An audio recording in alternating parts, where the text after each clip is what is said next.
Mais on commence quand on veut, mais au moins j'oublie pas d'appuyer sur. Ouais, ouais, c'est ça. C'est c'est super intéressant, en fait, ce que tu mentionnais sur les, les pensées qui tournent en rond dans nos têtes, parce qu'en fait, on en a tous des pensées négatives. Je pense qu'il y a personne sur Terre qui pourrait dire, ah, moi, c'est toujours des pensées positives. Je veux dire, l'humain, en règle générale, il est négatif par essence pour des raisons de survie. Parce que si on n'était pas, donc négatif, c'est pas forcément négatif, tout va mal, mais négatif, genre pour la sécurité, la survie, c'est obligé. Parce que si t'étais tout le temps positif, en fait, tu ferais les choses, puis on serait tous morts sur Terre, je pense. Parce qu'on n'hésiterait jamais à aucun instant. Et on ferait jamais attention. Mais quand on a une pensée, justement, qui tourne en rond, on est le maître, c'est ce que je te disais tout à l'heure, tu sais, c'est intéressant et c'est pour ça qu'on veut le partager à tout le monde. On est les maîtres de soi-même. Si on a des pensées négatives qui nous affectent corporellement ou dans le quotidien, c'est à nous de changer ce système de pensée. Donc, soit en disant l'opposé, donc négatif versus positif, on change tout en positif. Si c'est pas suffisant, on amène de la méditation, la respiration, on se concentre sur sa respiration, on va dans la nature marcher, on fait du vélo, on va faire une activité qui nous fait sentir bien, mais une activité aussi qui permet en fait de se concentrer sur ce qu'on fait. Donc je dis n'importe quoi, les gens qui vont faire de la couture par exemple, ou du tricot, parce qu'il y a des technicités, il y a des choses, puis moi j'en fais pas personnellement, mais tout ce qui a une technicité de la peinture, le dessin, on est obligé de se concentrer un minimum sur ce qu'on fait. Donc ça va décrocher le mental, c'est une sorte de méditation, puis ça permet de rentrer dans un état de détente et dans un état en fait plus positif, je dirais. Toi, Myriam, tu donnes quoi comme outil pour justement des personnes où ça tourne en rond, ça tourne en rond, ça les empêche de prendre action, procrastinent, ils trouvent tout négatif, tout va mal dans leur vie. Qu'est-ce que tu leur dis comme élément à faire pour changer cet état d'esprit, toi? Tout ce que tu as mentionné, c'est vrai. J'ajouterais du coup quelque chose de complémentaire. C'est qu'est-ce qu'il y a à quoi ressemble la vie que tu veux vraiment dans ta vie? Est-ce que les pensées que tu as en ce moment, moi je me pose cette question-là, est-ce que les pensées que j'ai en ce moment, elles me rapprochent de cet objectif ou de ce rêve que j'essaye de concrétiser? Et bah, avec ces pensées qu'on rumine, en général, ça va être non. Ça m'en reproche pas du tout. Au contraire, soit ça me garde dans le mud, tu sais, dans la boue, soit ça va me faire repartir en arrière. Donc, une fois que j'ai répondu à cette question sincèrement avec moi-même, mais sans jugement, hein, c'est juste une question d'observation. Je veux rester observateur. Je veux pas être dans le jugement, observer. Et à ce moment-là, je vais me reconnecter à cet objectif qui est vraiment important pour moi et me dire quelle action je vais prendre maintenant. Donc, parfois, j'ai besoin de me reconnecter à cette partie du masculin parce que une fois que je commence à cheminer vers mon objectif, eh ben, je peux plus, j'ai plus de place parce que mes pensées vont être sur, ah oui, mais qu'est-ce que je dois mettre en place en premier? Qui est-ce que je dois contacter? Est-ce que j'ai besoin d'envoyer un email? Est-ce que j'ai besoin de faire un plan avant? Est-ce que j'ai besoin de sortir de chez moi pour aller voir un tel?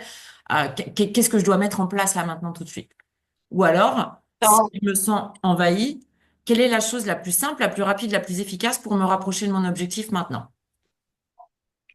Puis quand on parle d'objectif, moi je trouve ça intéressant, on parle d'identité. Quelle est l'identité que je dois incarner pour atteindre cet objectif? Il y a qui je suis actuellement avec mes pensées négatives, qui je suis en essence, qui quand on est, on n'a pas ces pensées négatives, on est juste. Et comment est-ce que je fais pour, on a tout, on sait qu'on a tout en nous, que c'est difficile des fois justement de faire ressortir ça, mais quelle identité je dois incarner pour atteindre cet objectif? Si par exemple je veux être conférencière, mais que ça me terrorise de parler devant le monde, quelles sont les ressources dont j'ai besoin, quelle identité je dois incarner pour devenir cette personne? Parce qu'on l'est indirectement, c'est sauf qu'on ne l'a pas développé. Donc c'est une question de développer ses habitudes, donc prendre action de euh, et surtout en fait c'est ça, prendre action puis ne pas laisser la peur des pensées, puisque les pensées, souvent, c'est des peurs. On remet en cause des peurs, souvent. Quand c'est négatif, c'est, tu sais, quand je parlais du mode survie tout à l'heure, c'est ça. C'est que ce qu'on met en avant en tant qu'humain, ce sont des peurs. Oh, mais fais attention si tu fais ça parce que tu peux être jugé. Oh, mais fais attention parce que si tu fais ça, tu pourrais perdre telle chose. Attention, si tu fais ça, c'est des peurs qu'on met en avant. Donc, les pensées négatives, la majorité du temps, c'est juste des peurs qui n'existent pas concrètement. Je veux dire, on le sait, la peur n'existe pas au final. Tu te projettes sur quelque chose qui n'est pas arrivé. Donc, comment amener, OK, je veux atteindre cet objectif.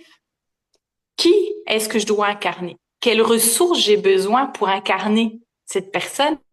Et juste, justement, prendre action afin de devenir cette personne-là. Puis ça, t'es super bonne, toi, là-dedans, Myriam, puisque tu sais, toutes tes visualisations, les masterminds que tu fais aspirent à ça, en fait. Donc, euh, donc c'est ça. Puis je suis sûre que tu pourrais peut-être partager justement un petit peu tel travail que tu fais, tu sais, dans les ateliers, les questionnements que tu amènes pour que les gens, ils arrivent à cette identité, en fait, de soi, mais du meilleur que soi, en fait, de devenir meilleur chaque jour. Voilà, merci pour tout ce que tu as partagé, Anaïs. Donc, la question qu'on pourrait se poser, c'est en imaginant que mon objectif est déjà atteint, qui je suis qui a réussi à atteindre cet objectif? Qui suis-je? Qui suis-je en ayant déjà atteint cet objectif? Quelle décision je prendrai ici et maintenant en me connectant à ce moi qui a déjà atteint l'objectif? Quelle est la suggestion que ce moi qui a déjà réussi, qui a déjà atteint l'objectif, me ferait à ce moi du maintenant pour que je puisse justement tout de suite enclencher le processus de momentum, d'inertie, de mouvement vers cette personne, vers l'objectif déjà atteint, vers le rêve réalisé. Donc, on peut le faire effectivement, comme tu disais, en termes de visualisation. Donc, on peut faire une visualisation guidée. On peut émettre une intention avant la visualisation et ensuite uniquement partir sur toute une expérience de visualisation à partir de l'intention. Et c'est le chemin avec soi-même et on va se connecter à une fréquence vibratoire de l'objectif déjà atteint, du rêve déjà réalisé. Et en se connectant à ça, on va aller vivre cette expérience. Qu'est-ce que je vois? Qui m'entoure? Comment je me sens? Quel est mon niveau d'assurance? Comment je pense à ce moment-là? Est-ce que je me sens invincible? Si je me sens invincible, ça veut dire que j'ai déjà compris que chaque challenge allait me renforcer. Ça veut dire que je sais que derrière chaque défi, eh ben, je me suis connectée à un nouveau réseau, j'ai pu grandir, j'ai pu évoluer, j'ai acquis des nouvelles compétences, et j'ai dû prendre des chemins encore inexplorés. Effectivement, tu parlais de peur. Oui, j'ai peur, mais je le fais quand même. C'est ça mon moi qui a déjà réussi. Il a peur. Il accepte cette peur parce que c'est ce que tu dis, ça nous protège. Point. Donc, oui, tu es là, mais je le fais quand même. Donc, voilà, il y a, soit on le fait en mastermind, soit on le fait en atelier. Mais et toi, qu'est-ce que tu aurais comme outil, par exemple? Est-ce que tu aurais une minute de respiration pour se connecter justement à ce moi qui a déjà réussi? La respiration, moi, ce que j'ai trouvé qui fonctionnait, puis les personnes peuvent l'essayer chez eux, c'est les affirmations. Justement, quand tu sais, il y a des journées plus difficiles, on s'entend, il y a personne qui est inatteignable, puis des fois, ben, on doute de ses compétences, on se dit, est-ce que vraiment je suis assez? C'est le terme, est-ce que je suis assez? Puis avoir l'impression de ne pas être assez revient souvent, en tout cas pour moi. Puis là, c'est des affirmations devant le miroir en disant, j'ai confiance en moi, je suis assez, je suis compétente, puis je maîtrise le sujet quand je dois faire des interventions, des formations devant beaucoup de personnes, des fois la direction en anglais qui est même pas ma langue première. Mais c'est ce que je me dis avant, OK, c'est quoi la posture que je vais prendre? Peu importe mon langage négatif interne, je vais changer ma posture, je vais me redresser.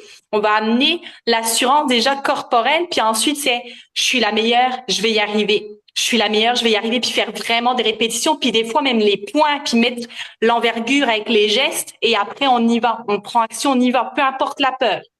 Des fois, on ressent la peur intérieure, mais ça ne se voit pas à l'extérieur. Puis ça, c'est la plus belle des choses parce qu'en fait, plus on va le faire, plus on va prendre confiance en soi, plus on va amener une estime de soi et plus le langage interne va pouvoir changer immédiatement parce qu'il va revenir. Mais on va dire, mais, ah ouais, mais attends, la dernière fois, j'étais capable. Je l'ai fait, j'ai réussi. Puis s'il y a des petits bémols, ben, comment est-ce que je m'ajuste? Comment je me prépare la prochaine fois? Mais ça amène, c'est ça, ça amène toujours l'action. Puis l'action est essentielle en fait.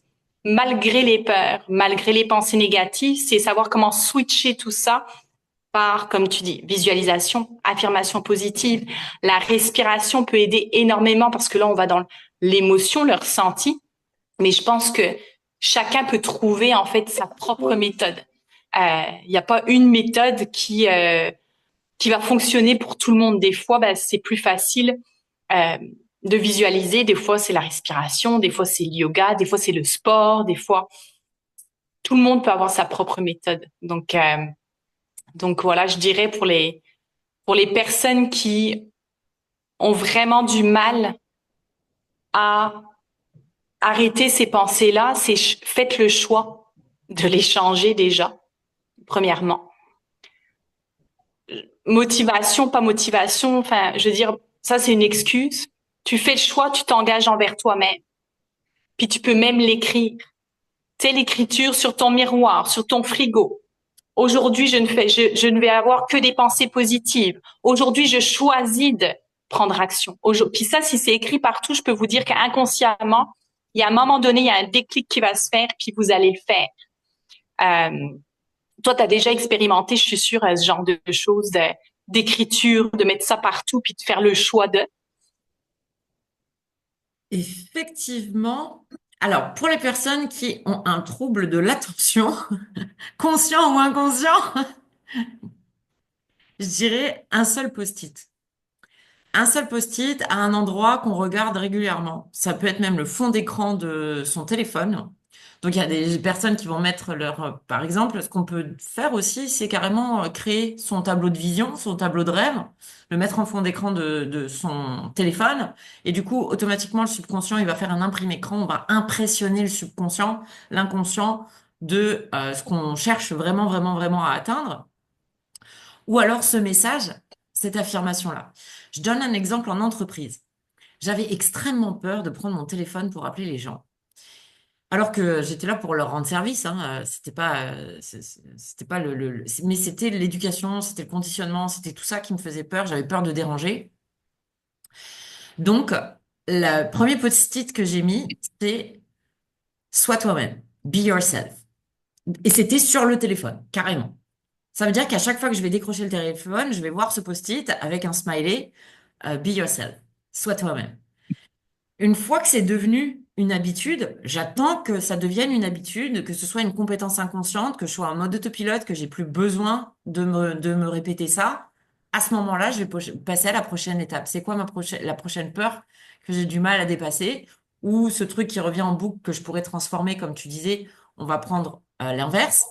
Et à ce moment-là, je vais créer encore une fois un emoji, un dessin très simple avec quelque chose, un mot-clé qui va me connecter à mon prochain exercice. Un autre exemple, c'est, par exemple, j'avais dessiné un gros cercle avec un W qui représentait en fait un smile, un œil qui représentait le ion, en fait, le sion de question, pour me souvenir que pour la meilleure manière de rendre service aux gens, c'est de leur poser le maximum de questions.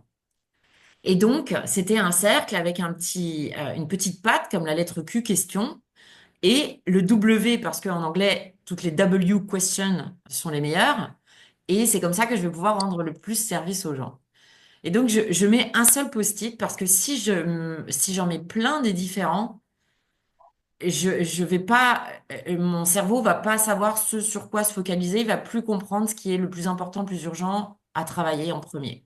Donc, comme tu disais tout à l'heure, je suis complètement d'accord avec toi. Chacun sa méthode. On teste et on voit ce qui nous va le mieux. C'est exactement ça. Nous, on est là juste là aujourd'hui pour vous donner des astuces, des angles, des nouveaux angles à prendre en considération, des différents chemins.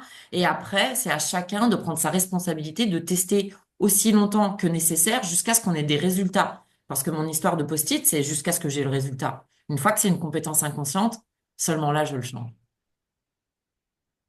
Ouais, c'est super intéressant. Je pense qu'on a, tu sais, indirectement, on a fait vraiment le tour de cette question de pensée. Puis après, je te remercie parce que c'est vrai qu'il y a des choses justement pour. Puis c'est bizarre parce que moi aussi j'ai un trouble d'attention, mais les différents possibles, peut-être je me suis pas rendu compte que ça me perturbait aussi. Mais c'est super intéressant justement de le mentionner parce que je pense il y a de plus en plus de personnes qui ont des troubles, des déficits d'attention, puis c'est pas un mal là, c'est juste qu'il faut en avoir conscience pour pouvoir adapter justement les choses qu'on veut mettre en avant pour pouvoir changer cet état d'esprit, puis changer indirectement la manière dont on se sent au quotidien. Donc merci beaucoup Myriam, c'est super intéressant. Est-ce que tu avais un petit mot de la fin pour ceux qui vont regarder cette vidéo? Oui, que tout ce qui a été partagé aujourd'hui sur, finalement, l'objectif, c'est quoi? C'est maîtriser ses pensées. C'est le message, je pense, qu'on essaye de passer. Je suis le maître de mes pensées. Ça, dans une société anglaise, on nous répétait ça tous les jours. You are the guardian of your thoughts, of your mind. On nous le répétait tous les jours. Tu es le gardien de tes pensées, de ton esprit. Tu as 100% de responsabilité dessus. Donc, c'est à toi de jouer. Et donc, je voudrais juste qu'on reconnecte ce message à l'amour et au jeu. Parce que tout ce qu'on partage toutes les deux, c'est basé uniquement sur l'amour. On n'est pas du tout là dans le jugement, même si on parle d'excuses. C'est pour justement comment je vais me prouver que je m'aime aujourd'hui en arrêtant de créer toutes ces excuses et en jouant avec cette vie. Comment on va jouer? On va tester tous les outils qu'on a déjà entendus. C'est quoi l'outil là qui résonne avec moi maintenant? Eh ben celui-ci, je vais le tester aussi longtemps que nécessaire. Ouais, c'est beau ce que tu dis. J'ai des frissons au niveau de la tête. C'est effectivement ça. Se, pas se prendre au sérieux. En fait, on n'a qu'une vie et jouons cette expérience. La vie, c'est une expérience. Moi, je le dis tout le temps dans les moments les plus durs, là où il y a encore plus de défis. Défis, c'est des opportunités d'amélioration. Donc, les défis que vous avez au niveau de vos pensées, au niveau de votre être, prenez-les comme un jeu. Dans les jeux, là, peu importe les jeux qu'on fait, même des jeux avec les enfants, il y a toujours des défis et on s'amuse là-dedans. Amusons-nous, même dans les difficultés, en disant, ah, tiens, celle-ci, je l'avais jamais eu. Comment est-ce que je vais pouvoir traverser ça, aller avec le flot en expérimentant et en essayant des choses? Puis ça, c'est la plus belle chose, c'est le plus beau cadeau qu'on peut se faire à soi, dans l'acceptation, puis justement l'amour de soi. Donc, super belle phrase. Merci Myriam pour cette petite note. Ouais, merci à toi Ouais, de rappeler l'expérience. Merci beaucoup. ouais, vraiment très chouette. Donc, au prochain podcast, vous pouvez laisser en Ben commentaire oui. si vous avez des sujets en particulier. Nous sommes toutes les deux réflecteurs, donc en général, les podcasts sont inspirés à partir de justement ce que nous recevons, canalisons, entendons. Donc, nous supposons que ça arrive au bon moment, même si dans les quatre accords, ils disent ne pas faire de suppositions. Nous avons canalisé et ce sera avec plaisir de pouvoir nous retrouver pour un prochain épisode de podcast. Le mot de la fin, Anaïs? Absolument. Ben, garde un petit cœur avec amour et bienveillance toujours. Yes. Merci Myriam.